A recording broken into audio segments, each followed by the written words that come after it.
Masa pandemi COVID-19 menjadi masa tersulit bagi para pembudidaya ulat sutra dan pembuat kain tenun sutra di Kampung Karanganyar II, Desa Cipondok, Kecamatan Sukaresik, Kabupaten Tasikmalaya. Diterpa badai pandemi, akhirnya membuat para pembudidaya memutar otak untuk berinovasi. Inovasi disambut baik Pertamina Geothermal Energy Area Karaha berupa permodalan, perbaikan alat hingga penyediaan bibit dan bahan.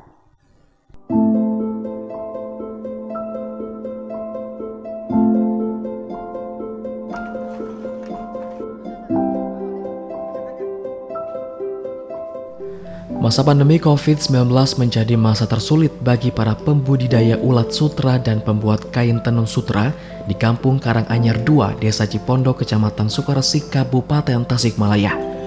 Usaha yang telah dirintis sejak tahun 1997 ini nyaris runtuh seketika. Dulu, para pengrajin kain sutra kerap dibanjiri pesanan, bahkan sebagian tidak mampu terlayani. Hingga tidak mustahil hanya dalam waktu 1 minggu mampu menghasilkan 15 juta rupiah.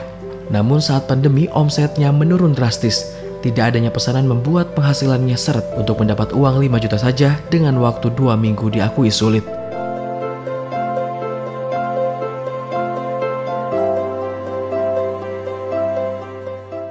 Diterpa badai pandemi akhirnya membuat para pembudidaya memutar otak untuk berinovasi. Hal ini tentunya agar penghasilan mereka tidak hilang.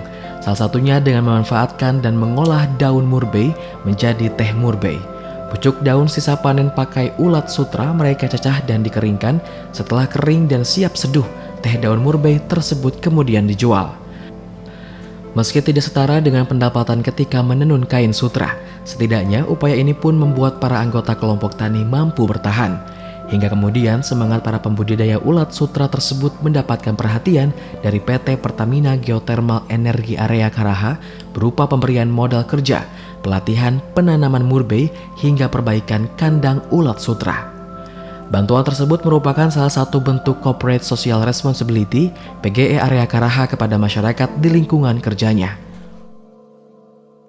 Dulu waktu kita awal dapat bantuan itu tahun 2020 di bulan Juli itu dari pas lagi masa pandemi kebetulan.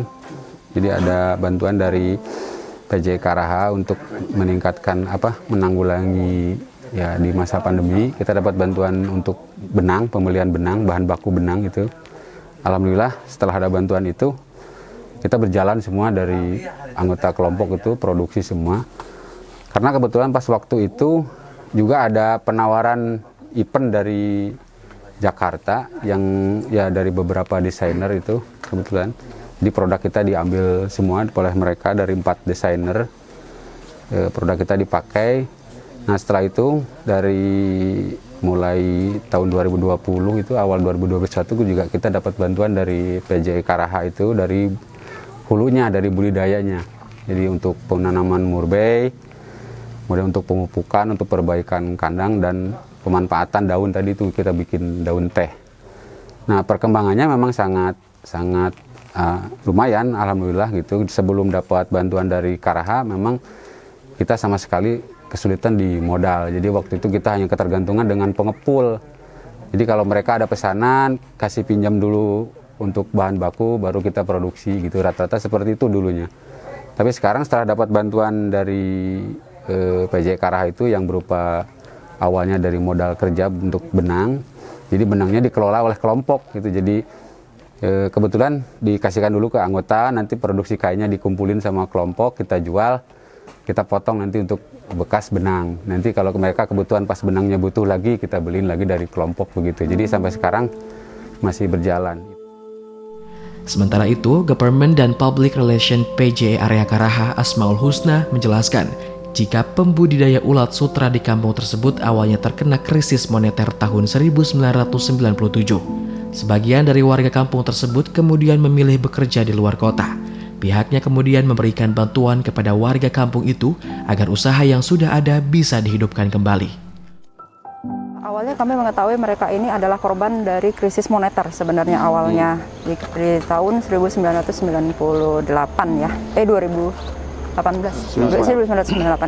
Nah, jadi mereka ini sebenarnya kan memang desa yang sudah tersentra untuk sutra. Jadi teman-teman dari Garut tuh mengambil dari mereka. Nah, tapi karena mereka kemudian kena krisis, kemudian mereka down sama sekali sampai akhirnya banyak pemuda dan masyarakat desanya yang kemudian bekerja keluar dari desanya. Nah, mengatasi hal tersebut dan apalagi di tengah pandemi, kami kemudian membantu mereka dalam hal bahan baku. Karena mereka mengatakan mereka kesulitan bahan baku dan kita ingin menghidupkan kembali sentra sutra yang sudah ada di Tasik. Itu yang kita ingin hidupkan kembali. Jadi usaha yang sudah ada itu ingin kita hidupkan. Setelah mendapatkan sokongan dana, usaha para pengrajin kain sutra ini pun kembali bangkit. Bahkan ke-11 anggota kelompok tani yang sempat vakum terdampak pandemi kembali berjalan. Mereka terus memanfaatkan benang sutra yang ada untuk menjahit kain sutra. Dari penjualan kain sutra kemudian sebagian lagi dimanfaatkan untuk membeli benang sutra kembali. Sayang, badai pandemi terlalu kuat meski telah disokong oleh bahan baku. Akan tetapi sektor pemasaran yang lesu akibat COVID-19 membuat penjualan kain sutra hasil kelompok ini tidak terlalu bagus. Saat ini, para perajin tetap memproduksi kain sutra.